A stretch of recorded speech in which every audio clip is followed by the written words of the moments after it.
My name is Sweta Ravindran. Thank you for joining the Facebook Live today. I am the BCBA and I'm a BCBA and I'm the Clinical Director of Early Autism Services at Hyderabad. Our today's topic is importance of play skills and what are the kind of strategies that you can use with kids to promote play skills at each level according to the level of the child. Our objectives for today's session would be introduction to play skills, and we look at the types of play skills and the strategies at each level to implement, and we'll also look at some of the points to focus while we are teaching play skills. Before we start the session, I would like to give a brief introduction about our company, Early Autism Services. We provide ABA therapy, that is Applied Behavior Analysis. Applied Behavior Analysis, ABA therapy is given under the supervision of a BCBA, who is a Board-Certified Behaviour Analyst. We bring about a change to improve socially significant behaviors among kids, and also to maximize their potential. We also provide occupational therapy and speech therapy. In ABA, we teach a focus on multiple skills such as language and communication, motor skills, fine motor and gross motor, self-help skills such as toilet training, eating food independently, and also dressing skills, social skills, and also pre-academic skills. On top of this, we also focus on reducing the problem behavior, because only when we reduce the problem behavior, we can improve the skill acquisition. And when we reduce the problem behavior, we also focus on the functionally communicating. When we reduce the behavior, they improve their communication, and they start communicating through words instead of their behaviors. And we also provide services for kids from 2 years to 12 years. Our branches are in Bangalore and in Hyderabad. First, we will start with play skills. First and foremost, play activities are fun and relaxing for kids. That's the main goal when kids start to play with. And then comes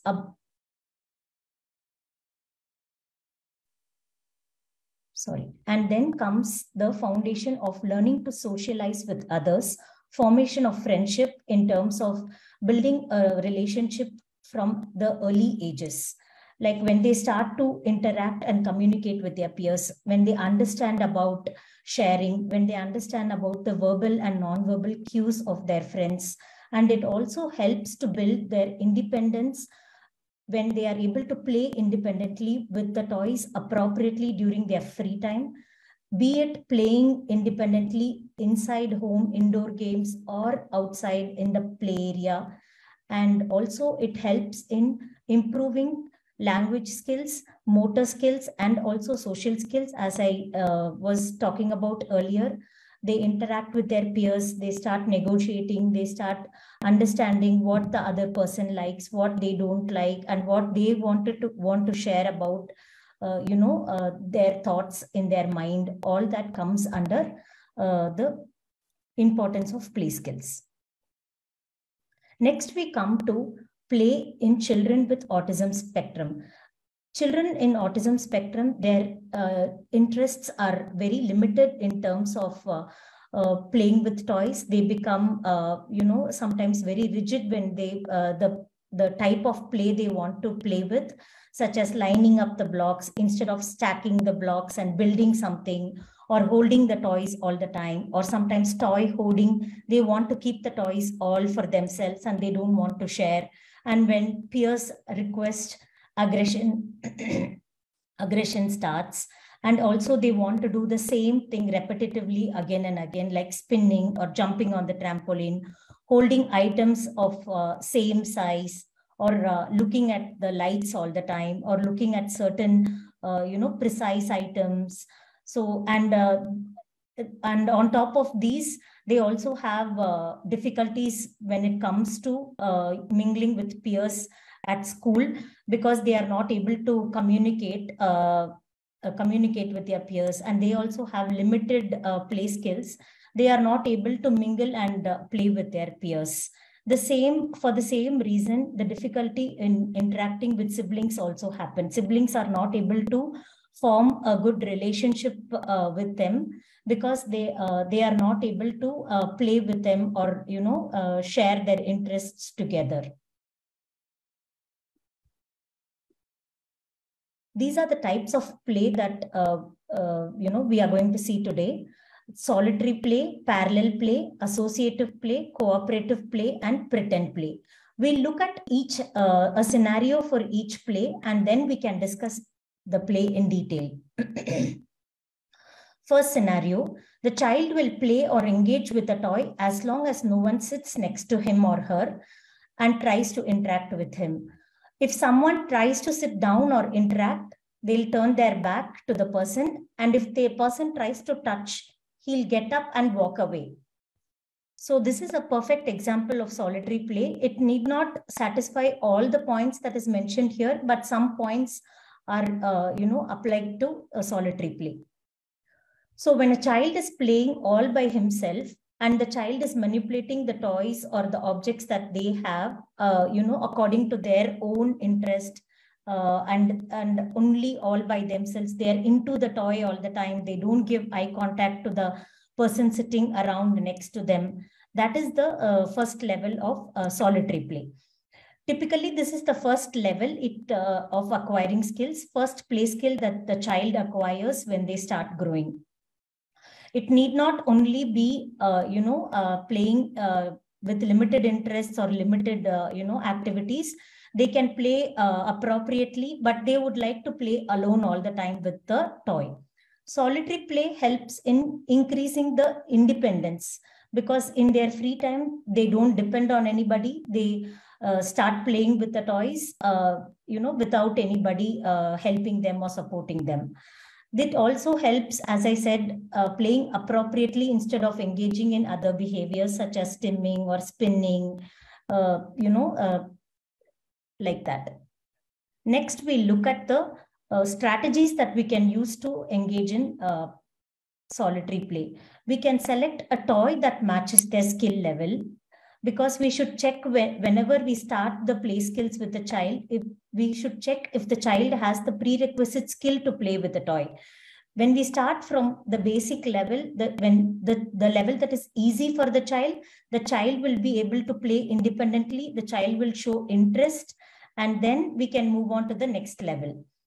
So that's what, keep it simple, because if the child finds it difficult, they might not be motivated to play with the toy.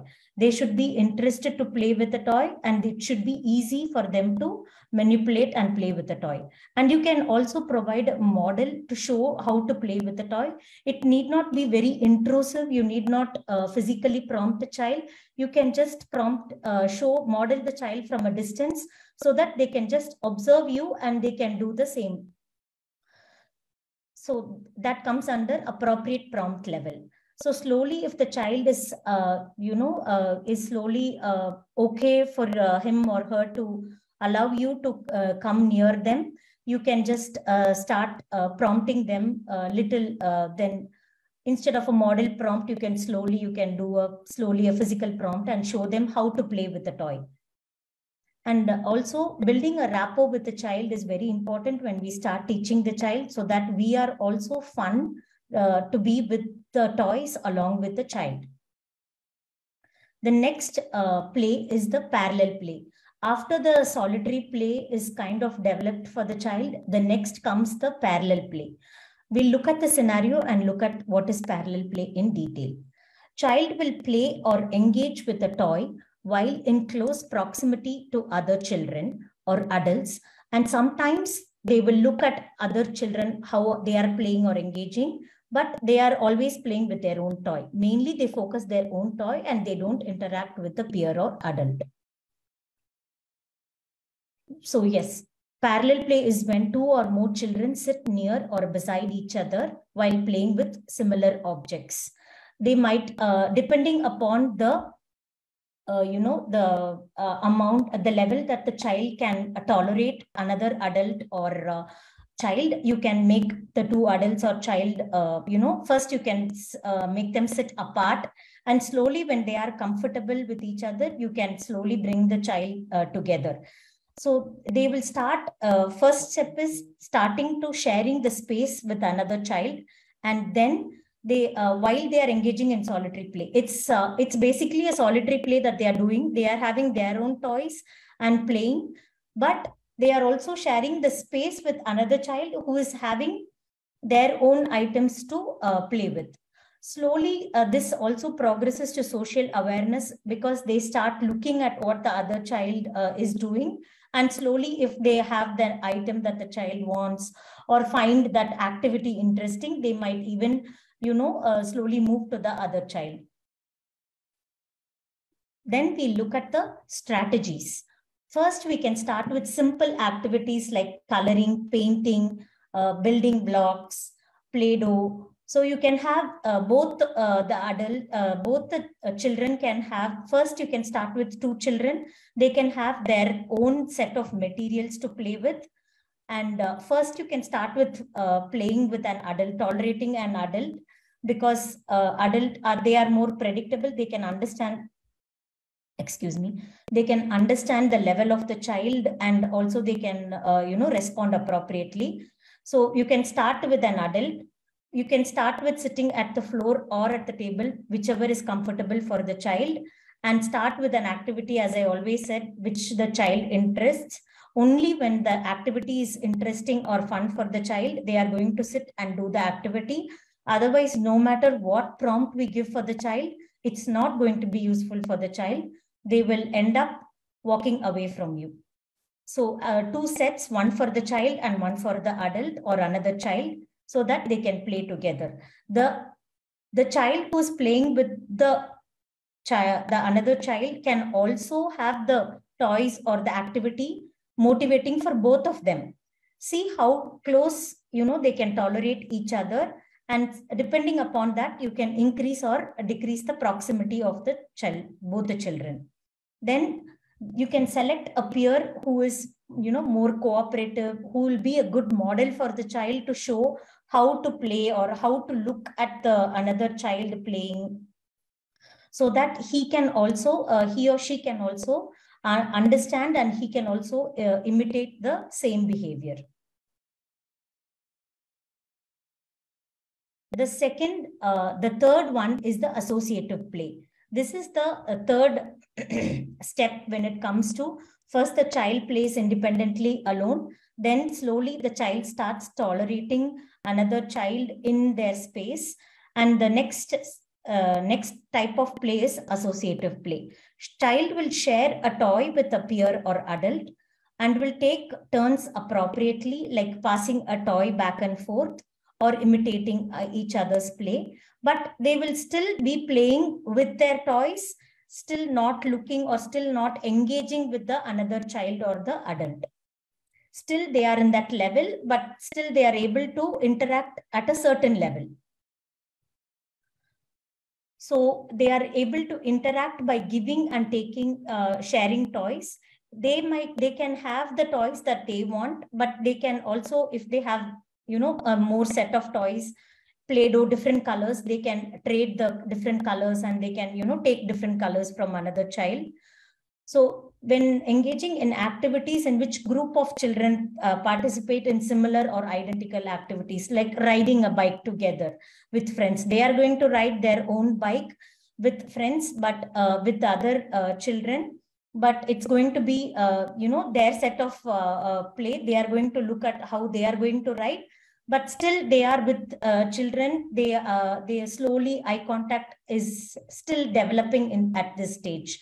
They slowly they can borrow, and they can, get items, give items, turn taking at a certain level happens, but they are playing with their toys independently. Like they have a group of set of blocks put together, but each child is building their own block, but they can share the blocks what they want from other children. but still they are building their own blocks and they are playing their own play. Minimum social interaction happens at this stage. And this is the first stage where slowly the social interaction starts building up. It can be any play. It can be water play, sand play. They can interchange the, the items that are required for the sand play, the bucket, the spoon that's required, or the small animals that you are going to use in the water play, whatever the, the group of children. Now it's like 3 or 4 children together start playing together. Now we move on to the next one. Next, we move to the strategies that we are going to use. Slowly, as I said earlier, encouraging them to trade items, but they have their own items to play with. They are not going to give their, item altogether to their friend, but they will have more items that they can share with friends. Then slowly turn taking happens, turn taking in the games. My turn, your turn, my turn, your turn, that strategy comes. And then in this stage, you can slowly, you can physically prompt the child to engage in the physical activity or any game that they are playing with. And then you can reinforce. At each stage, when the child is playing appropriately with the friends or with the toy, please remember to reinforce their child, reinforce the child. It can be social praise. It can be, giving them a small piece of candy that they like, so that they also are motivated to play the game. For example, it can be like in the red light, green light game. Initially, the child is just running around with their peers. It's okay. They are able to tolerate their peers. Then slowly you can physically prompt the child to stop when red light comes. And then slowly from you, another peer can take over, and slowly they can hold the hand and they can stop the child during red light. And then green light is run. So the child will be able to slowly transfer from you to another peer. They'll start enjoying the game and also learn about playing together with their peers. The next step, the next kind of play is the cooperative play. So John will play and engage with another person while playing with separate toys or sharing toy. He will look at the other person and make eye contact. This could include building a block tower together or playing together to solve a puzzle. This is the ultimate type of play that we are all looking for in our kids, to share, to take turns and play, at each level. Now we look at cooperative play in detail and look at the strategies. So children exchange ideas about the game or toy they are playing with at the moment. It can be any game that they are playing with. So they kind of understand the idea, what kind of game they are playing with. The play can last only for a few minutes, or it may stretch out for longer periods. Initially, you can start with a small, a brief duration, and then slowly you can build on that. They are also willing to share their toys for the sake of the game. So they understand that the game is going to be fun only when they share the toy and play and understand the rules of the game also. So communication about the play is the critical point. So only when they understand that, they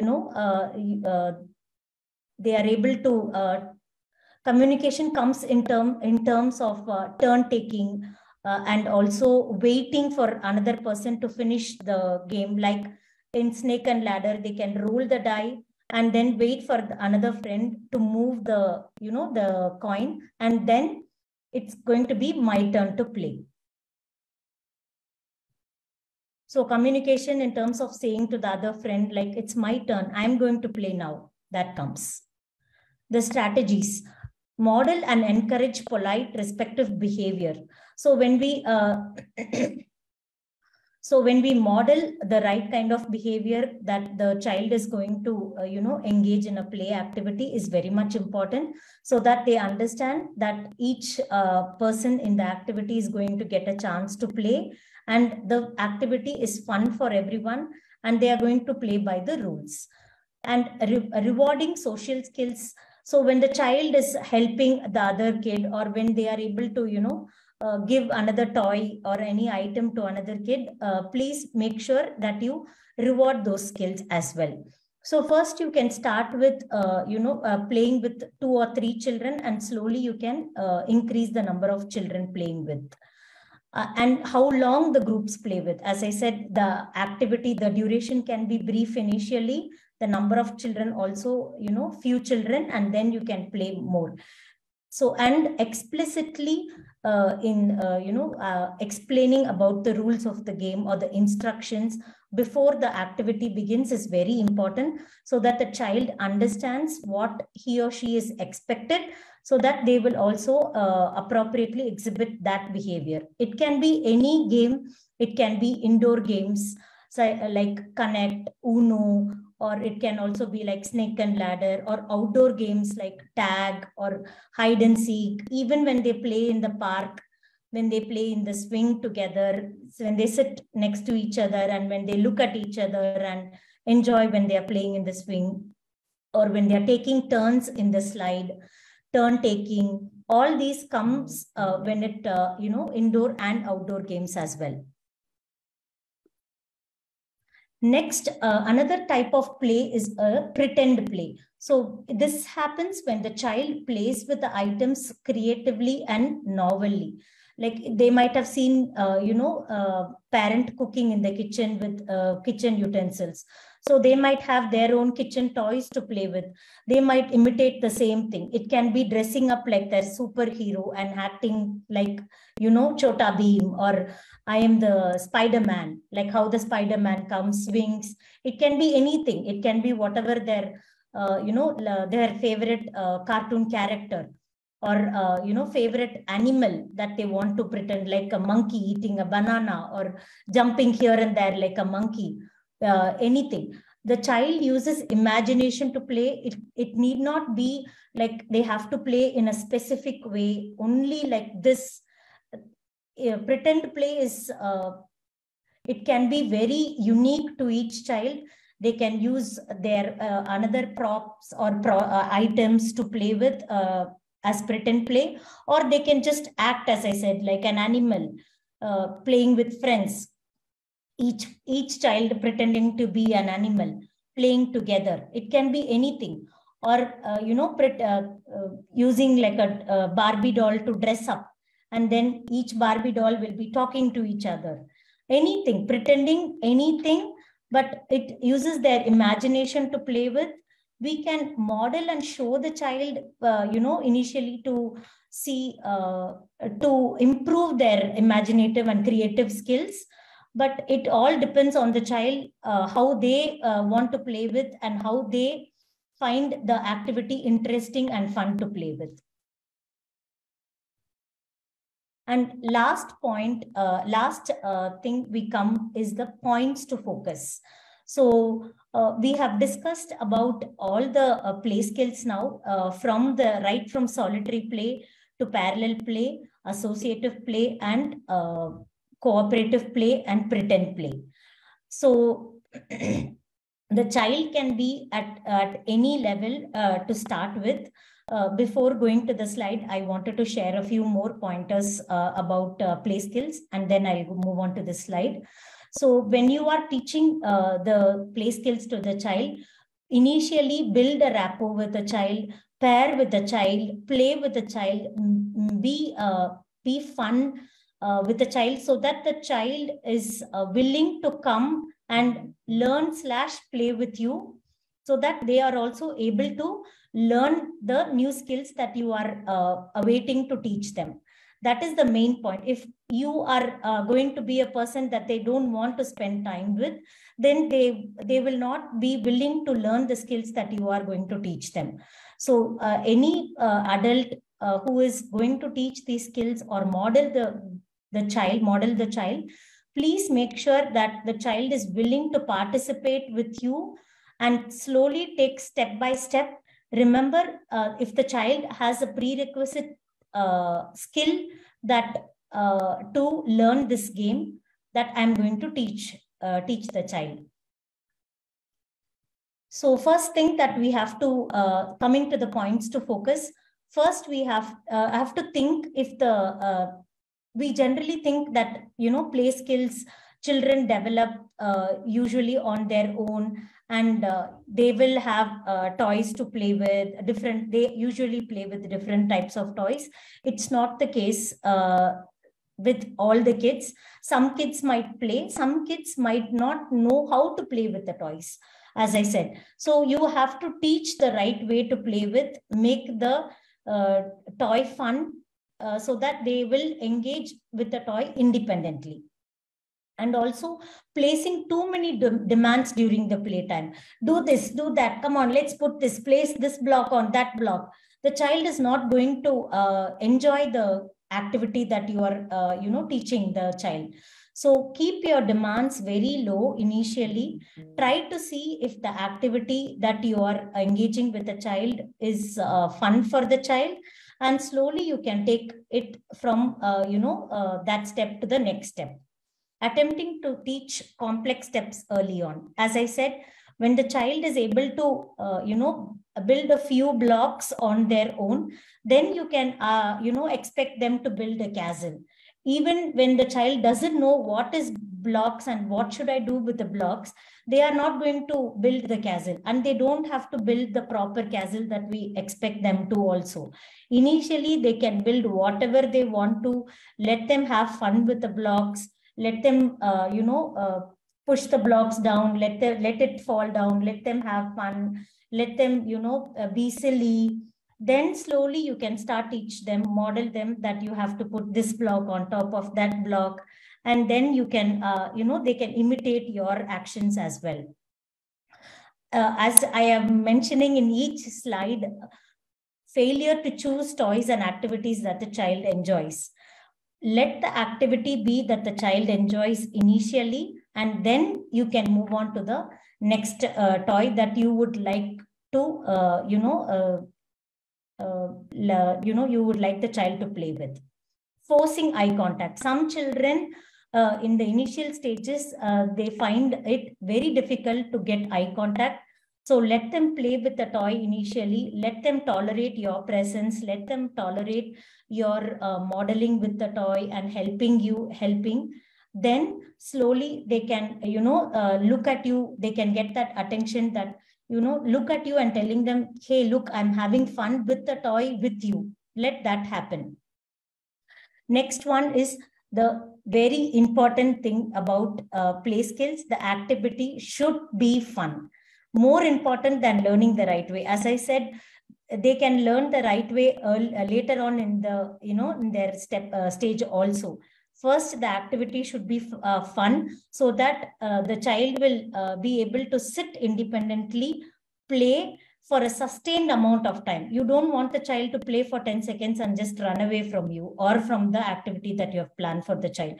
So let it be fun. Let the, for example, in the water play activity, let it be just water for some time. Let them explore water, splash the water. Slowly, then you can introduce some, animals, put the animals inside. Slowly introduce whatever, excuse me, activities that you have planned. Let it be fun for the child. That is the motto of the play skills, play activities. It should be fun and relaxing for the child. And then modifying games to accommodate the child's needs. As I said earlier, we need not play the exact game, rule as it is supposed to be. You can modify the game if the child doesn't have the prerequisite skills, if you feel the child doesn't have. And then later on, they will be able to understand and they will be able to follow your lead. And important to minimize problem behaviors, because when the child is not able to understand the game, or when the child is, the activity is not fun for the child, or when the child, the child doesn't have the prerequisite skills for the game, or when you are forcing the child to play cooperatively with another kid, when the child is still in the solitary play stage, all this will lead to problem behaviors. So we will be able to minimize the problem behaviors, excuse me, only when we focus on the other skills And when we are able to keep all the demands and everything low, then we will be able to reduce the problem behaviors and also teach them the new skills that we are going to focus on. Thank you for your time. I would like to express my gratitude to everyone who have joined the Facebook Live today. And please contact us. This is our contact details. Our website, earlyautismservices.in. This is our contact number, and this is my email ID. If you have any questions regarding ABA therapy or any inquiries regarding your child also, please free to contact us to get more information about any of the topics that you would like to know about ABA therapy. We would be happy to answer your questions as well. Thank you so much for joining.